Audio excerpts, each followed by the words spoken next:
Mangwanani akanaka muri yeZimbabwe tinokuchingamidzai zvekare kune chimwe chirongwa pano paZim Facebook Secrets and Confessions. Tadzoka zvekare nemamwe mamessages. Regedzai tibva tapinda mumamessages edu atadzoka takakubatirai. Message yedu yekutanga yakamira sekudai so. Hanzi makadi zvenyu mukoma, ndinokumbirawo kuti muge muchindiposterawo nyaya yangu makavikawo chitupa changu. Ininiwo ndiri murume uye zvekare ndine makore 40 years ekuberekwa. Ndakaitawo mari, this was 8 years ago, apo pandakaita mari mushure mekunge ndarara nechitunha chaamai vangu. Ndakarara nechitunha chaamai vangu kwemazuva awo anokwana kuita 7 mushure mekunge ndarambana nemudzimai akanditiza. Mudzimai wangu akaenda kumhiri kwemakungwa nevana, ndikazochekeresa vana vose avo vaakatiza navo because ndainge ndichida kumurwadzisa. Nyaya yangu mukoma yakatangira apo pandainge ndichiri kuchikorokoza. Ndainge ndichiitawo zvekuchera goridhe ndiriko kuchikorokoza ikoko, ndipo pandakabva ndachizotanga kuwirirana nawo neumwe mudhara ainge ari wechirudzi. Akazotogumisidzira ava kutoita zvekutosponza, ainge ava kutotisponza semakorokoza, but akangobudirira so fani. Saka pane pamwe apo paakanditi ainge achida kuti ange achizoenda neni kuMozambique, ndikabva ndachizoramba because ndainge ndichitya kubata mishonga. Saka akaenda kuMozambique. Paakadzoka pasina kana nguva ainge ava kutofamba nemotikari inodhura iyo yaakaenda akanotenga padealership, not kuzvima car sales. Akatoenda kudealership akanotenga motikari yainge iri nyowani. Saka ainge ava kuita zvekusponza makorokoza. Tainge tava kutomushandira but tainge tichiri mabest friends.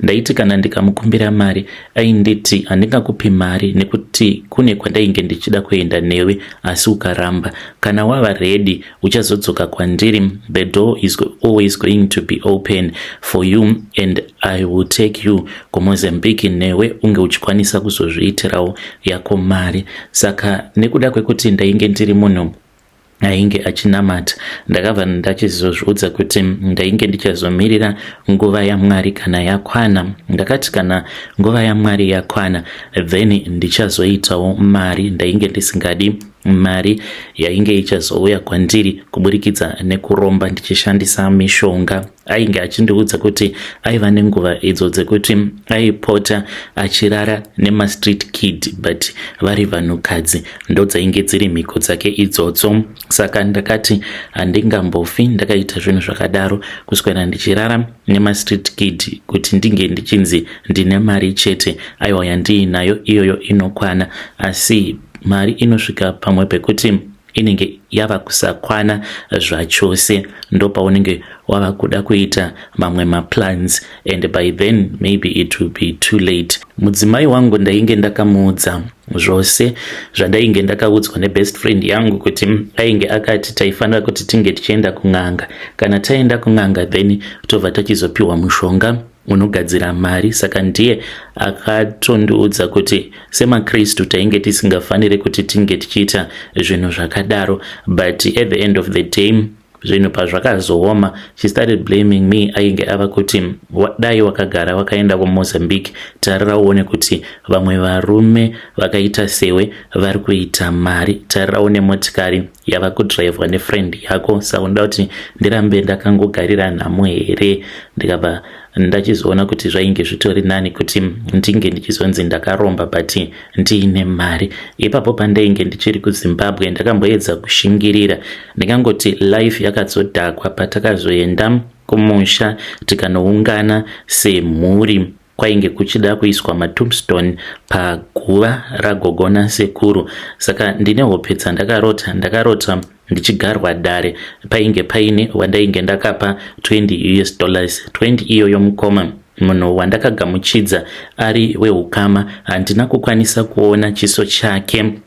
Ainge akawandisa chiso chake asi 20 iyoyo haina kushanda. $20 ndakazoona ichizonochererwa padhuze nepaguva rasekuru tichangobva mukuisa tombstone. Ndo hope dzandakarota idzodzo. Saka takazoti tiriko kumusha mukomana acho nekuda kwekuti ini nemudzimai wangu tainge tisina mari yatakangokwanisawo kungoitsawo pamacontribution yainge iri $20. Upenyu ndipo pawakatanga kuoma. Ndakati ndadzokera kumakomba ndakabva ndachizotanga kurwara, ndikabva ndachizonzi mapapu angu mainge makapinda mvura. Ndakarwara kuda kwegore rose, ndainge ndava kusakwanisa kana kushanda kana kuita sei. Mukadzi wangu ndipo paakatangawo kuenda kubasa. Saka akatanga kushanda pane imwe saloon tichiri muno muZimbabwe tisati taenda kuSouth Africa. Achishanda musaluni imomo upenyu hwakatowedzera kutooma because mudzimai ainge ava neshamwari dzake, ainge ava kupota achiendawo achinonwa doro. Munongoziva life yevanhu vanoshanda mumasaluni. Asi takangoramba tiri tose because ndiye ainge atova the breadwinner panguva yacho iyoyo. Ndo paakabva achizondiudza kuti shamwari dzake dzose dzainge dzava muSouth Africa. Akati ainge achida kuti tinge tichienda kuSouth Africa kunoshanda. Ndakabva ndachizoti painge pasina nyaya, taikwanisa kuenda kuSouth Africa kunoshanda. Takabva tachizoenda kuSouth. Ndiye akatotanga kutoenda kuSouth Africa because mari painge pasina. Apa inini ndainge ndichiri kurwara. Ndakachovha kuda dzimwe 4 months ndigere ndiri ndega. Vana akatora akaenda akanosiya kuvabereki vake, ndikasara ndichigara ndiri ndega. Apa nekuda kwenhamo hama dzangu dzose dzimwe idzo dzandainge ndichitombochengeta vana vavo ndichitovaendesa kuzvikoro ndichibhadhara maschool fees nei, ndini ndainge ndiri breadwinner kudzinza rekwedu panguva yacho pandainge ndichifairwa neupenyu ndichiita zvechikorokoza. Asi mukomanachi zvinhu zvangu zvakati zvaoma kudaro, mudzimai aenda kuJoni, ndasara ndiri ndega. Hama dzangu dzose dzakandifuratira, hakuna kana ainge achiuya kuzondiona. Dzimwe nguva ndaikwanisa kuswera ndisina kana zvokudya, asi landlord wepamba patainge tichigara ainzwisisa nhamo yangu because tainge tiri musame syndicate, tainge takaenda tose kuchikorokoza. Saka ainge akangoudzawo mukadzi wake kuti zvishoma zvavanenge vabikawo izvozvo vanongondipakurirawo zvokudya, asi dzimwe nguva chikafu ndaisapiwa. Mukomana ashi ndakazoti ndaita senani. Ndo pandakabva ndachizotaura nemudzimai akabva achizonditi kana uchida unokwanisa kuuya kuno kuSouth Africa, but ainge iri nyaya yekutoti ndini ndainge ndava kutomanikidza because iye akatongoti kana uchida. Saka ndakabva ndachizoti anditumidzira mari, ndokubva ndachizomutevera kuSouth Africa tikatanga kugara muJohannesburg. Mudzimai wangu ainge achishanda kusaluni ende zvechokwadi mari ainge achibata. Ndakazoto find out nekufamba kwenguva kuti ainge agara atova neboyfriend iyo yainge ava nayo. When I found out kuti ndo zvainge zvavapo, ndakabatika nehama dzangu asi chekuita painge pasina. Ndakabva ndachizotanga kushanda muconstruction. Mari yandainge ndichipiwa kubasa yainge iri shomasa kana ndichikompare nemari iyo ainge achiuya nayo. Saka taingogara tichingonetsana ende aingogara achingotaura mashoko. Ndipo paakabva achizowana mukana wekuti ange achienda kumheri kwemakungwa. Paakawana mukana wekuti ange achienda kumheri kwemakungwa, haana kuda kundidzivisa kuti ndiwo mukana waainge awana. First of all, zvainge zvichiti netsei kuti ange achindiudza nekuda kwekuti murume uyo wacho waainge achazochata naye was an ex. Saka vainge vakataurirana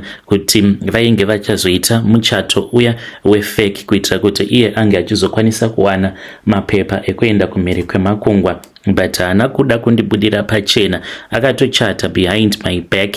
Ndakazotozviziva apo paainge ava kufambisa nyaya dzevisa. Ndakazoti ndoita maresearch, ndo pandakabva ndachizoona kuti it was a spousal visa. Ndikabva ndachizomubvunza kuti ko ingawani zvawainge uchiti it is a visitor's visa, ko zvespousal visa zvazobvepi? Akabva achizotanga kutaura zvaainge achinzwa kuda. Kubva ipapo takabva tachizotanga kunetsana. Inini nemudzimai wangu zvekare nevabereki vake tainge tava kungogara tichingonetsana nguva dzose, nekuda kwekuti ivo vainge vava kutoona kuti mwana wavo ainge ava kutobuda muAfrica. Vakabva vachizoti kana muchigara muchingonetsana dai mangorambana nekuti zvinonetsa izvi. Ndokuzosiyana kwatakazoita ikoko nemudzimai. Saka panyaya yevana akabva achizoenda nevana. Saka ndaifungidzirawo kuti zvimwe kuda ainge achazondifungawo kana aenda kumhiri kwemakungwa, but pandakazoona andibloka nehama dzake dzose dzakandibloka kunze kwevamwe tsano vainge vachingoti zviri kuitika izvi tsano handisi kuwirirana nazvo kana ka1, count me out panyaya idzi. Vanhu vari kuita undyire. Saka akazotoroorwa mukomana chimurume wacho akauya kuZimbabwe vakatoroorana, but vainge vakatochata secret wedding kucourt. Mapictures pandakamaona it really broke me. Ndo pandakabva ndachizotanga kufunga kuti zviri nani kuti ndinge ndichizviuraya. Ndaitogara ndiine mushonga wemakonzo mumba. Nerimwe zuva ndakati ndapererwa, ndakati ndichibika sadza ndokubva ndatora chipepa chainge chiine mushonga wemakonzo ndikabva ndati pano ndava kutozviuraya. Ndakati ndichangopedza kupakura sadza ndakatarisana nesadza randainge ndabika ndikabva ndati asi chandingafira chii. Ndo pandakabva ndachizotora foni yangu ndikabva ndachizotaura nemudhara uyo wandainge ndakamboshanda naye. Ndakamufonera ndikamuudza kuti zvinhu zvangu zvainge zvisiri kunyatsokufamba zvakanaka. Saka mushure mekunge ndamuudza kuti zvinhu zvangu zvainge zvisiri kufamba zvakanaka, akabva achizonditi ainge achazotuma driver kuti ange achiuya kuzonditora, because ndainge ndatomuudza kuti kumberi kwangu ndainge ndakatotarisana neplate yainge iine sadza and ndainge ndatoisa mushonga wemakonzo. Akabva anditi no, do not worry, I am going to send my driver. Saka akabva achizotaura nefriend yake, another businessman ainge achirana mamwe mabusinesses muJoburg, then driver ndokubva achizouya. Ndikabva ndachizotorwa musi iwoyo ndakazoenda ndikanorara kumba kwadriver uyo akazondiperekedza akazonondisiya muMessina ndikayambuka ndikadzoka kuno kuZim. Ndadzoka kuno kumusha ndakabva ndachizoenda ndikazonotaura naye. Akabva anditi saka wanga watofunga kutozviuraya here? Naye umwe wangu ndikabva ndati ndanga ndatofunga kutozviuraya. Ndakamuudza zvose zvainge zvakaitika pakati pangu nemudzimai. Akabva anditi hazvina kana basa izvo, uchatoita mari yakatowanda kutomudarika, but toda kutanga tambomurwadzisa first. Saka akabva achizonditi kana wazorora kana wanzwa kuti wava bhom tichaenda kuMozambique. Ndakabva ndati izvezvi I am ready andei kuMozambique. Usiku ihwohwo takabva tachizopinda mumotikari ndisu uyo takananga kuMozambique. Takaenda kunonzi kuTete. Tasvikako kuTete takabva tachizobatsirwa nen'anga iyo inesika rudzi pachipfuva chayo. N'anga iyi ndeyechikadzi, I think itori kuma 80 something years. Saka n'anga iyoyo inesika rudzi not pakati pemakumbo asi pachipfuva apa pakati pemazamu. Saka usati wabatsirwa nen'anga iyoyo unofanira kutotanga watomboyamwa sikarudzi yayo kusvika vachizonopedza semapedzero anoita munhukadzi. Kana ukasakwanisa kuvasvitsa pekuti vanopedza havakubatsire kusvika wasvika. Saka ndakabva ndachizotanga kuvayamwa vakagara sikarudzi yavo mudare imomo. Mainge mutori nevanhu vainge varimo including my friend. Ndakapfugama ndichivayamwa sikarudzi yavo. Vakazoti vapedza ndopa vakabva vachizotanga kutaura vakati uyu ndinokwanisa kumubatsira, asi havagone shona, vanotaura nechiPortuguese. Vakatanga kundibatsira sezvavainge vareva vachindibatsira kudaro mukomanashi.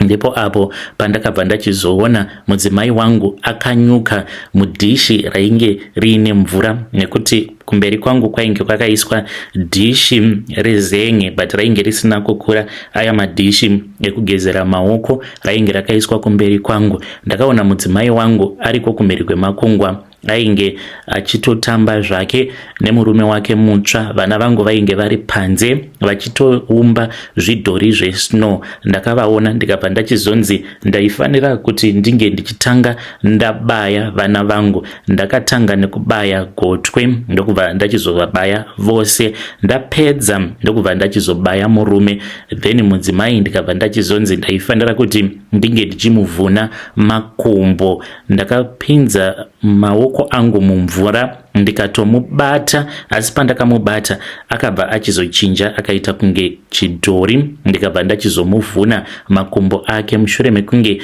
ndamuvhuna makumbo ake ndikabva ndanzi ndinge ndichikanda shereni iro randainge ndapiwa mumvura imomo. Mvura yakabva yanyangarika, dishi rikazara neropa. Kwakapera kuda mazuva 3 tainge tichiri kuMozambique. Panguva iyoyo ndainge ndanzi ndinge ndichidzima foni. Ndakazoti ndadzoka muno muZimbabwe ndopandakabva ndachizoudzwa kuti vana vangu vainge vafa uye zvekare mudzimai ainge ari muchipatara. Saka pakafa vana vangu uye zvekare nemurume wacho mutsva.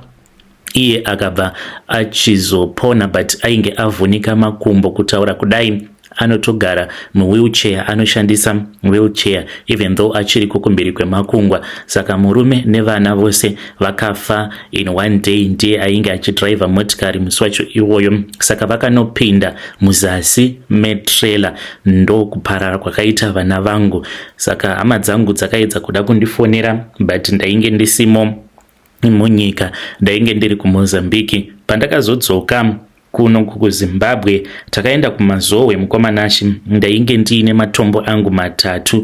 Awa matombo awo akanotorwa paguva ratateguru ven'anga iyo yakandibatsira kuMozambique. Saka vakandipa matombo awo avakanditi ndiwo andaifanira kuti ndige ndichizoti kana ndaenda kumakomba ndobva ndamakanda ndokuzototanga kwandainge ndichazotanga kuitawo mari. Ndakaenda kuMazowe ndiine matombo angu 3 ndikafamba munzvimbo dzakasiyana siyana uko kwatainge tichiita zvechikorokoza ndokubva ndakanda matombo angu. Hapana kana kumbotora nguva. Painge paino mumwe mudhara uyo ainge achiita zvekutenga nekutengesa goridhe ende anototengera vanhu vakuru vemunyika goridhe. Handingataure hangu nemazita. Akazotanga kurwara. Ndakabva ndachizofonерwa nemwana wacho. Mwana wacho panguva yacho iyoyo ainge achiri kuma16 years. Akandifonera akati ainge achida iye naamai vake kutaura neni.